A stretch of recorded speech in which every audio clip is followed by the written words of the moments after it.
This video is going to show you how to solo farm for the exotic trace rifle, the Navigator, which is available via the Ghost of the Deep final boss checkpoint. You can get a checkpoint from Destiny 2 checkpoint.com.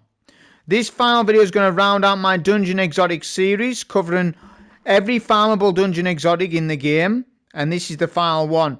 I have not covered Xenophage, Galahorn and Wishender, as those particular free exotics require Dungeon Exotics, which I don't have those, Dungeon Exotic quests, which I don't have the quests, because I'd done the quests 4 or 5 years ago on most of these exotics, right? So if you're lacking those 3 Dungeon Exotics, you need to do the quest for them. I'm focusing on the farmable Dungeon Exotics that are available from final boss checkpoints, and this is the final one to do, Navigator. Reason why you want Navigator is because simply it's very good for grapple melee builds, but it is a one-dimensional exotic. It's only got really one purpose in the game, but what it does in the game is quite amazing. Make sure if you haven't got Navigator that you make it a task to get it before Renegades. Navigator has always been within the meta, providing that grapple melee is very strong, and there's been many times where Navigator plus grapple melee has been broken in the game, and it is still technically broken in the game right now in terms of damage. So that's why you want to get it. So we're gonna come over the farm. So as you noticed, I've been doing like Titan Warlock Hunter, and we're following that theme. We're gonna round out this series on a hunter run, and this is a very good build. In actual fact, it's tremendous. This is my Robin Hood build. I rob from the rich to give to the poor. That's what we're doing with this, right? We're putting dungeon bosses in body bags, and I've went on a bit of a rampage for the last week. We've put a lot of dungeon bosses in the cemetery, in the graveyard. Yep, this is incredible. There's a lot to be said about this, right? So we need 2 different builds. We need a run and build and a DPS build. Let's get the basics out of the way.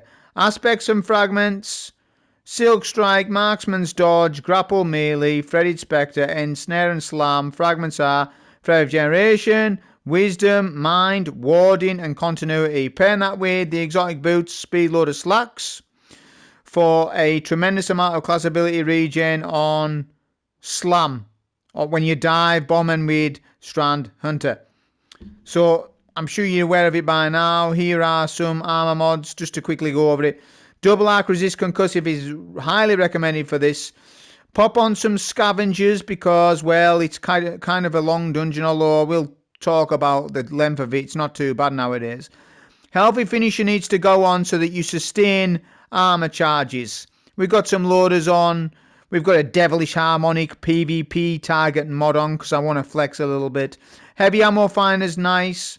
Solar siphon for orbs, and then we're making orbs with our suspend build also. Stat wise, high DR. Remember, the higher your class ability stat, the more DR you get. Overshield is tied to damage resist. You will get damage resist with woven mail and the overshield. So rocking a very high class ability stat is never a bad thing on the build that I'm running. And that's really all there is to it. That's why it's so simple. Probably rock a close to 100 super stat, but that's not required either. So all you need for this build, this is why I love it, is just high weapon, high class. High weapon, high class with a bit of super, that's it. It's all you want, right? And we'll come on to weapons in a minute. Then we come to our DPS situation. Now the stats change a little bit, where we really are prioritizing more weapon stat because we want to solo free phase the far boss that goes to the deep, and this will allow it. This will allow it. Right, with a high weapon stat and not as high class ability stat for DPS, but high enough so that we don't wipe. Yeah, and 140 is probably the sweet spot. So we've got some fonts on. A class font will give me more DR, right? Damage resist. That'll pump up class ability stat to 160. And we're rocking triple strand weapon search, double arc resist concussive. You need that on for DPS. And that's really all there is to it for that. Elemental time dilation improves the amount of surges that they last longer. There's a lot of DPS time at the farm boss. It's 45 seconds or so, I believe. So elemental time dilation really does help. Still obviously speed loader slacks. Now we'll talk on to weapons. So before I was rocking new exotic mint on run and build, mini tool, a heel clip primary, and then submersion a legendary combat bow or a crossbow. When we surge switch, we do swap primary to Wyvern gears. That adds a 15% weakening effect. And this is a nice weapon pairing. So, reason why we're using exotic variant of mint is because the ammo travels longer across the DPS phase. You will run out of mint retrograde ammo in this if you spam it. So it's better to use the exotic version of it. But what you pair it with in the heavy slot, if you don't have submersion at all, just rock a Haliatus of your choice. I'm not saying that these rolls are the ones you use. I'm saying whatever favourite strand rocket you've got, you use with this to combine with this. But this is where context comes. This is where the awesomeness of the bow synergizing with my Robin Hood build makes it amazing, right? Autoload and Ulster Chill Clip, I believe to be the best roll on this combat bow, right? I really do think that. But there's more to it than just that. There's all these different stats. To be honest, I need to make a dedicated combat crossbow video, which I will. I'm just waiting on a couple more crossbows to do more tests. But the main takeaway from this is I've got charged bolts on. Bolts attached to targets deal damage over time. This is critical. This is insane. If you get a charged bolt submersion, do not delete it for anything, because it's got a good interaction with speedloader slacks, and it'll have good interactions with other things in the game as well, I imagine. But with this, it allows us to keep reloading it, yeah, and it puts out some impressive damage in combining with exotic mint. So you'll just see how good it is. Let's come over to the artifact mods. So what matters with this? Freddy Proliferation, Pack Tactics, Tightly Woven, Discount on Scavs, Fever and Chill, and Radiant Shrapnel for Mini Tool. Elemental Coalescence is nice, I suppose. Shield Crush is obviously nice. To note, Energy Acceleration does not work with Exotic Mint, but it does work with the regular Mint. And yeah, don't run Argent Quiver, because you'll lose all your armor charges, by the way. Don't use that. That's critical, that you don't lose surges like that. So that is the build information on what you need to know. Okay, so here is that Goes to the Deep Farm Boss Checkpoint Solo Farm. Now, when Goes to the Deep first launched, if you remember, the boss fight solo on this, for most players would be 45 minutes, 50 minutes for some, when it first launched. It's not like that now. You can run through this farm boss encounter in about 20 minutes, just over 20 minutes. Massive difference compared to what it used to be. So you want to start off with the moths in middle, which you can get rid of them with the SMG. And then what you want to do is work your way around the map getting these Arc Knights. Don't have Arc Knights up for DPS, just in case they catch you out. Now I'm using the crossbow, like I say.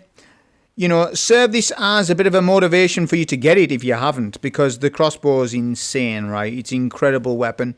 Reason why people don't know about it is just because, well, they haven't got it, some of them. It's quite rare, but serve this as motivation for you to get it. So, mechanics Goes to the Deep, let's focus. We've got Oryx's body on the map. You need to go to middle and deep sight activate. There will be 3 lit up areas. You need to go to an area that's lit up and kill a knight in that ritual circle. Never start the chain with middle. Now look at that trick. Do you see that trick there? Did you see that? I used exotic mint with the burst damage to shoot the moths immediate. Did you see it? Replay it if you missed it. And you're going to build the link. So you're building a chain, yeah? Basically around Oryx's body. You can never start at Oryx's ribcage. So there we go again with the detonation. So never start middle. The chain cannot start in middle. It has to start on the 2 other circles. So I had bottom hill and mid hill. That's just what I call it. Bottom hill, mid hill, top hill, weird hill to the left. And then, you know, whatever damn call out you want. You can see it though, right? You understand it. So we've quickly done that link, quicker than I can commentate on it, to be honest, because we just go through it that quick. We can melt the knight with either the crossbow or the rocket pulse just destroys them. Make sure you kill that knight in the ritual circle. So you're building a chain. Then you're looking for symbols. On the outside of the map, there'll be symbols. So we have Sentinel here. Now we want to prep him because he is, I believe, ice cream cone. So the symbol in middle was ice cream cone. Now, I have a structure for this fight. Please don't go against my structure. If you do, go and watch someone else's video because I can't be bothered fighting on with you. I DPS from middle. Whatever the middle symbol is, you dunk last. So I also have another routine. There's 3 outskirts of the map. There's Sentinel, Solar Wizard, and Stormcaller, Storm Wizard. I go Sentinel, so let's just call it like this. Titan, Hunter, Warlock. Like for the Hive Guardians. I do it like that. Left, top, right. That's my routine. And I check the symbols. So I've got line here. So look, I can go and instantly take down that Hive Guardian with the crossbow and suspend him. Does massive damage. When we crush that ghost, you need to remember your symbol. It's not like the Right of the Nine where that symbol stays up or whatever. This is the old version of it, right? And then what you want to do is deep sight in middle again. You've got vestige of an acolyte. And you're going to dunk that symbol in the corresponding symbol. So that's line. Some of you might call it burger. Whatever it is to you, just dunk the corresponding symbol. But if you don't dunk it quick enough, you will wipe. And if you dunk the wrong symbol, you will wipe. So now we're on to Warlock or the Storm Caller. Hive Guardian. Yeah? We kill him. I've already prepped Sentinel. I've prepped him. He's my last symbol because he's middle. And DPSing in middle is overwhelmingly better than DPSing anywhere else. So hope you get with the program on that. I'll explain it again on phase 2. So we've got vestige of a wizard. We can go in with an overshield. DR. Look at how easy this is to suspend all the adds. We're very tank on this. This is a tank, very tanky hunter build. It's probably one of the tankiest builds for hunter in the game. Not in terms of full number, but in terms of uptime on overshield, it's incredible. With woven mail, it really is. I can use a super here. Although I should have waited a little bit, I suppose, for the file phase. But we're on the file symbol. Now we're doing more preparations here to make your life easier. The next preparation is that you need to understand the acolytes spawn on a 45-second timer. If you kill the ads here and then go to Sentinel to get your last symbol and not wait for this particular spawn, your DPS might not be like mine in terms of ads. So there's a sweet spot timing with this. So the acolyte spawn on a 45-second timer or so, right? So we're clearing a fresh wave here. So you want to leave for your final symbol shortly after the last wave of acolytes were killed, a fresh wave. And if you haven't had a fresh wave, wait for a fresh wave, kill them, then go to your last symbol. Remember where that was. It could have been Solar Hunter. It could have been the Arc Stormcaller. For mine, it was Sentinel. So we come over to Sentinel. This is all a timing. This is a time manipulation on spawns. I've used this since it came out. What the upshot of doing all of this means that you won't have ads up during DPS. Only at the back end of DPS will you have ads alive, giving you and the boss quality time to see each other about a thing called DPS, right? That's what it's all about. See, look, I get a fresh wave just as I come out. Just as I come out, I get a fresh wave. That's perfectly timed. The only thing is I don't have a super. I'd have been better off using a super on this wave. But it doesn't matter. It's here or there. Because the Silk Strike is a throwaway ability. The reason why I'm using this build is to really showcase on how good it is at sustaining damage and staying alive. Watch this. So you deep sight.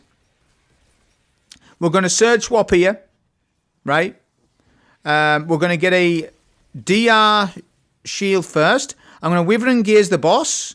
I didn't activate the Imbue Light straight away, but that's fine, we do now. Yeah, we do get weaker than what I hoped. That's because we was messing around with the symbol. To be honest with you, I fell asleep on phase 1. But phase 2 and phase 3, I do really wake up. Look, I'm mantling stuff. I'm messing around too much on DPS here. But This DPS rotation is very good for this boss fight. I mean, I get pushed by acolytes on this phase. I'm half asleep a little bit, and I still come out of it. Phase 2 and 3, I really do optimize and melt this boss, though. This is a solo free phase. A solo free phase with a special weapon plus a combat bow isn't half bad. Look at the survivability of this. Acolytes are pushing me in middle. I keep DPSing with the combat bow. Look at the damage we're doing. That's a sloppy damage phase. And we still solo free phase. Because I do overwhelmingly so much more damage on phase 2. Getting to R damage isn't a bad thing on any loadout. We pop super right after damage phase because we've got the liberty of doing that. Because Silk Strike is a throwaway ability, we can't Silk Strike the boss. But this build is honestly incredible for DPS. If people struggle to survive, solo and Ghost of the Deep. I highly recommend this build. Because the upshot is, you're using super for moments that you might die. Therefore, you're not supering the boss. You don't need to super the boss because you've got all the DPS in your weapons. You're running a high weapon stat for that. You've got constant overshields because the crossbow that I'm using has DOT in it. That allows for this playback loop with speed loader slacks to get my dodge back. And the crossbow does insane damage, well, quite good damage. Not insane, but quite good damage against the boss. It's a nice pairing with the rocket pulse. So we're on to our next phase of the chain, right? We're building the chain up, and then you've got to look through the whole. These are Witch Queen mechanics. You've got to look through the whole of the symbol to look through it. Make sure you get rid of your fresh knights. You don't want those up during DPS. We've got top here. I melt down the knight. We're doing it so quick, it's hard to commentate on it. Back in the day, like I say, average time for a solo on Ghost of the Deep, because the boss was so tanky, and the boss is still kind of tanky, by the way, would be about 50 minutes just for the boss fight alone. If any D2 vets are out there, they'll vouch for me on this one. Your average Ghost of the Deep solos were an hour and a half, an hour and 20 minutes. It was eventually got down to half an hour and 40 minutes by certain players. That's speedrun. But I'm on about average times here. I'm trying to explain to you that we've power crept Ghost of the Deep. Even though Ghost of the Deep is looked upon as a difficult dungeon, and it can be to some people, but man, the tables have turned since then, right? It really has. With what we've got. So yeah, whenever you're going for deep sight, you can do your dodge like that. The DR from the overshield will help you. We're going to dunk our symbol here. Remember, middle symbol is always to be saved for last, which for me is table. Or whatever symbol you want to call that. It's up to you. It's what you... A, free stripe A, what do you want to call it, son? What do you want? I'm not really bothered because I don't need to call you out because I'm soloing it. I don't need to call the symbol out to you because I'm not helping you in a run, am I? So what does it matter what I think about symbols if I'm soloing it? You get the point, right? But this is good, this is good with this build because you can just go right at the top, get your Hive Guardian and kill him instantly with the bow, with the crossbow. Like I say, I'm going to do a dedicated video on the crossbow. I'm waiting on some more rolls because I need to do more testing with some other rolls of the crossbow before I give my final verdict on it. But this particular roll is very, very good for what I want on this speed loader slack strand dive build. Because it's got DOT. It's got damage over time with charge bolts. Yeah. So we go for our deep sight. We're on second symbol. I'll grapple up here. We've got burger. Dunk burger. Remember, don't dunk the wrong symbol lest you will wipe. So you need to have you need to be thinking. Don't be asleep. Don't be asleep like I was on phase 1 for my DPS, which I was. I was mantling stuff. I was mantling Oryx's ribcage. Yeah, that's what I did. Play it back, you'll see it. I was doing all the wrong things, but just watch this next DPS phase. I promise you, please, you'll be impressed with it.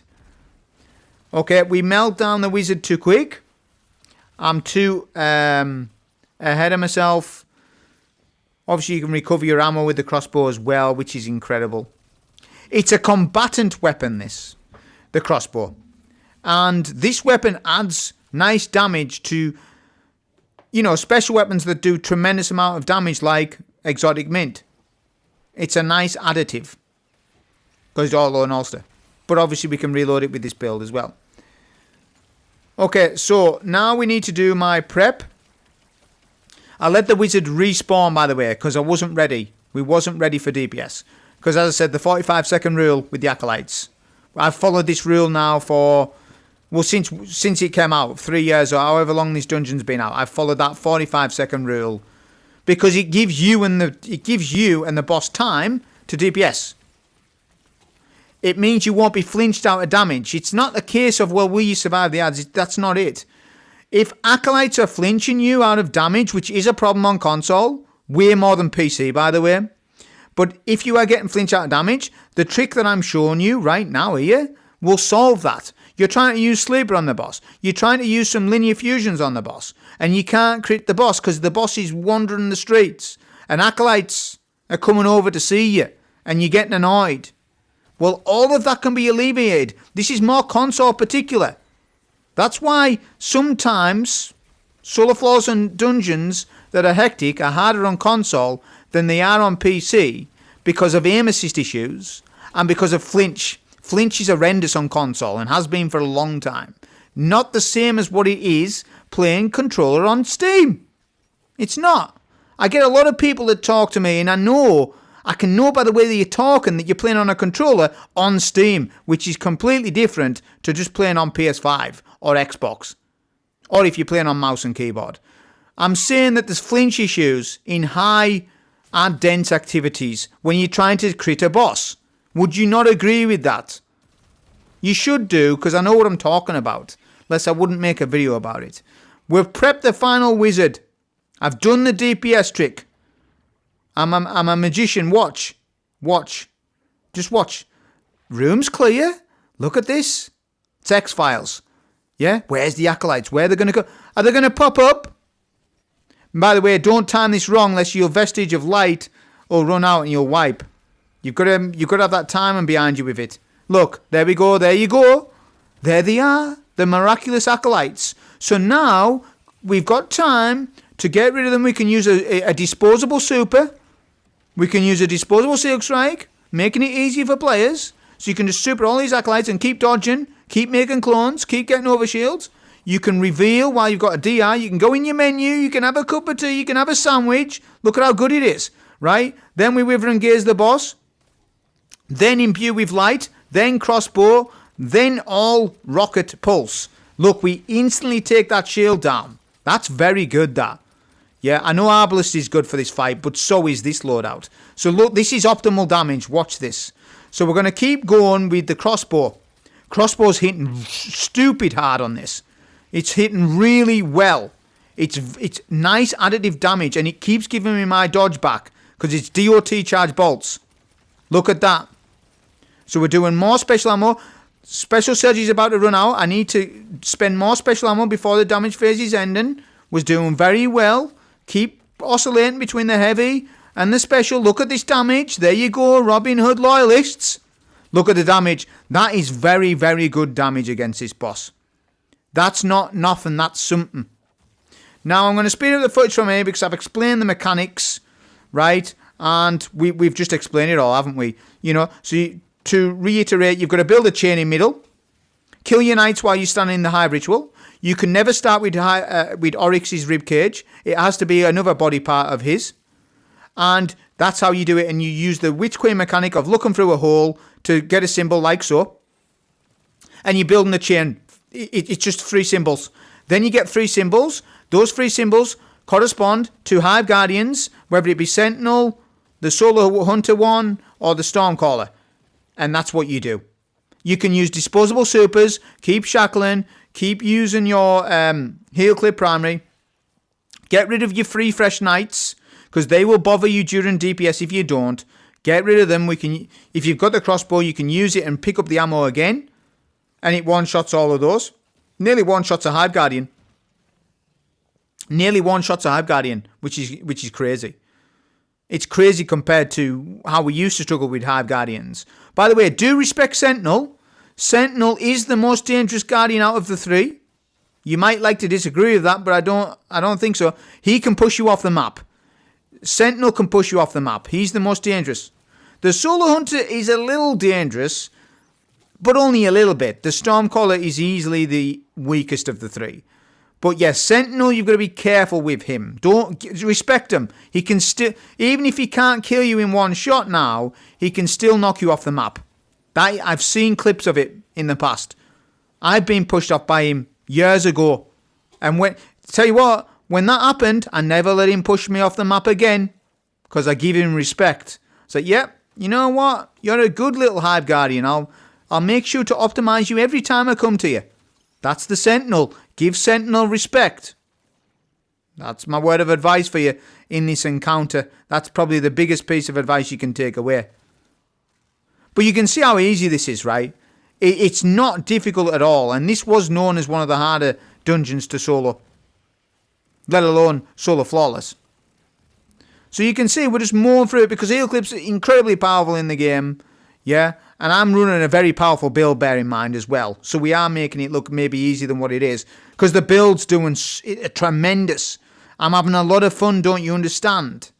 This is a very, very good build. This Hunter Speed Load Slacker build, there's so many different combinations you can do with it. I would estimate there's at least 50 variations of this build. 50! Come on, Hunters. Get with the picture. Start using meta stuff. Stop messing around on Night Stalker. Stop messing around on rubbish classes. Start using good classes. Yeah, that's my advice for Hunters. We get rid of the final Guardian, which was Sentinel. Sentinel was the last one. He's my middle symbol. Don't worry, we'll slow the footage down for DPS. But that territory is well within a solo free phase. Right, well, we will kill him easily at this point. Make sure you got your armor surges. Make sure you got full ammo, of course. Yeah, we do our surge switch. We proc Wither and Gears before, then we imbue. Yeah, that optimizes damage. Look at the amount of damage we're doing to his shield. Straight away. Right off the rip. Because of Wither and Gears in combination with Chill Clip, DOT Bolt, plus the detonation damage off the pulse rifle, it melts his shield, meaning that we don't need Arbalest. Yeah, and look, we can just do sustained damage. Look, we get weak, we know we're going to get weak. We know we're going to get weak because we got our class ability back. Look, same thing again, boom. It's like a healing rift, don't you understand it, Hunters? Yous have complained for years not having a rift, well, you've got one here, look. We melt, we're chunking them at this. Make sure you finish the boss's ghost off, and that is how you solo farm for Navigator or any Ghost of the Deep weapons that you might want or need. Well, maybe not need. But anyways, that's the video on this. Hope you enjoy. Thank you.